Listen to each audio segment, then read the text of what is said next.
love fest. I built many buildings with them. They're great people, great contractors and great people.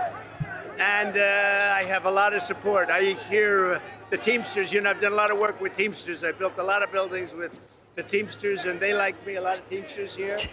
And it's an amazing show of affection, but we did a great job. How important is the union vote? And you're here in New York City, you're talking with these members. Do you think you can maybe change some of their minds if they were lifelong Democrats to vote for you? I think these maybe were Democrats, but for me, they're a Republican. There's not a Democrat in there. These are people. Look at that building. Look what we can do. We built a lot of great buildings in the city with these people. And they've given me great support. They're really amazing. You know what? They're very, very talented people. They don't get the credit for it. Very few people can do what they do. We used to do 3 floors a week in concrete.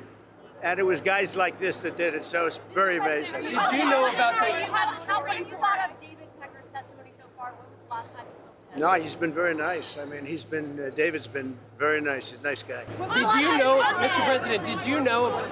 What's that? Are you confident that justice? Well, we have a big case today. This judge isn't allowing me to go. We have a big case today in the Supreme Court on presidential immunity. A president has to have immunity. If you don't have immunity, you just have a ceremonial president. You won't have immunity. Did you know about the payments? So we have a very big case, going. Did you know about the payment?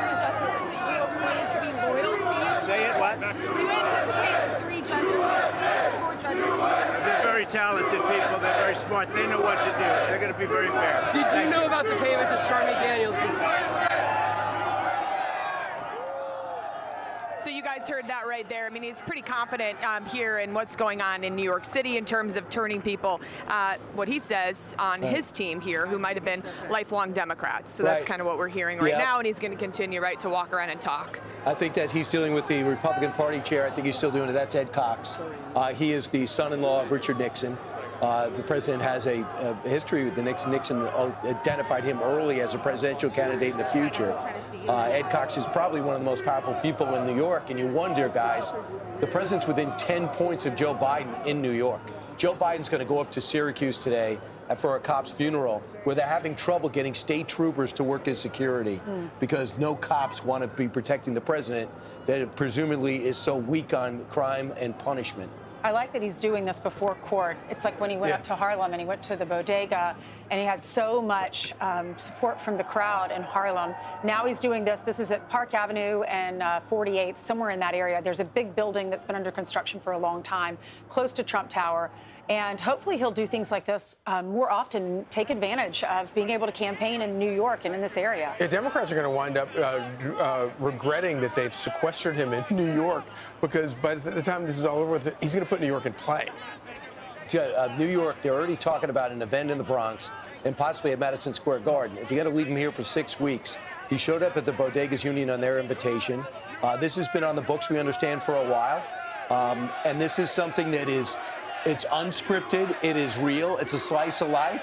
But in New York, we live in this unscripted slice of life. And can you imagine Joe Biden stopping at an event like this and having this sort of organic enthusiasm? It doesn't exist. He would actually say, read everything that he have to. He would pause when he had to, and would say it out loud.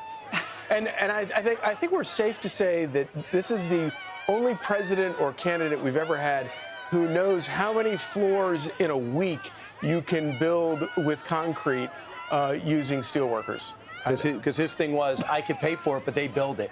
And that's why he has so much respect. Look at this. Look at in the background on the scaffolding. You have construction workers out there taking pictures. People, it looks like, over the cars. And it might be in New York City, but whether he's going to a bodega or doing this, he's talking about things that people across the country will relate to. Yeah. And whether it's safety and crime or the economy. Yeah, they are yelling, oh, Trump, Trump, Trump. They're yelling 4 more years and USA, USA. Alexis, you were right there. Who else in the press corps besides you thought of this was newsworthy enough to show up? Do we still have Alexis? She probably doesn't hear. If you're talking to me, there's a lot of people. No, I can hear you now. There's a lot of people here. I mean, there's a full amount of press right in front of us. And then there's also so many people that are kind of coming now that this has been announced that we're nearby, that are trying to come and catch a glimpse, but are kind of being closed out by security. But the former president has spent pretty much, he's spending a lot of time here talking to these people.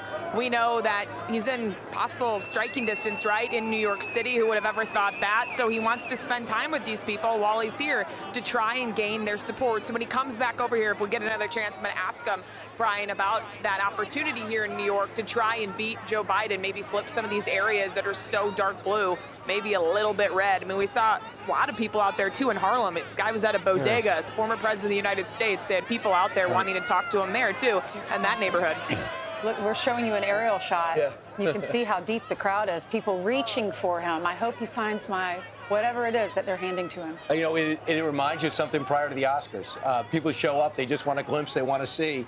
And it must be maddening for people. Except there are no ball gowns. These are the union workers. I'm thinking about I'm thinking about those panels of 10 legal experts who say every day how bad a person Donald Trump is. Your message is not resonating. You can indict him as much as you want. You can say whatever you want. They are not listening.